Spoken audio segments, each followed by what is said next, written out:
একটা out of station blog দিয়ে শুরু করছি আমার মিনি বুক চ্যাপ্টার 7। সকাল সকাল পৌঁছে গেছিলাম অনেক দিনের প্রত্যাশিত একটি ডেস্টিনেশনের জন্য। 2 ঘন্টার জার্নির পর অবশেষে ব্যারাকপুর। বর্ধমানে জুডিও না থাকার দুঃখ মেটাতে ফার্স্ট চলে যাই জুডিওতে। সেখানকার কালেকশন যদিও আমার অ্যাজ সাচ ভালো লাগেনি, বাট ওই এত বৃষ্টি পড়ছিল তখনও বাইরে যে বেরোতে পারছিলাম না, তাই সবগুলোই ঘুরে ঘুরে দেখছিলাম। কিছু কট সেট আছে যেগুলো প্রায় 1400-1200 মতো রেঞ্জ, সেগুলো কিন্তু বেশ ভালো দেখতে। আমার এই নীল কালারের ফ্রকটা বেশ ভালো লেগেছিলো, বাট ফ্রকের কালেকশন আছে বলে আর নিইনি।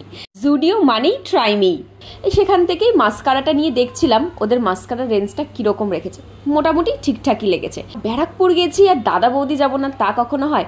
আর দাদা বৌদির ব্লগ কিন্তু অলরেডি আমার চ্যানেলে চলে এসছে, লিঙ্ক রইল, প্লিজ দেখে নিও। আর অবভিয়াসলি সকাল থেকে বৃষ্টি এক নাগাড়ে হচ্ছিল, তার মধ্যে বেশ ভালোই লাগছিল।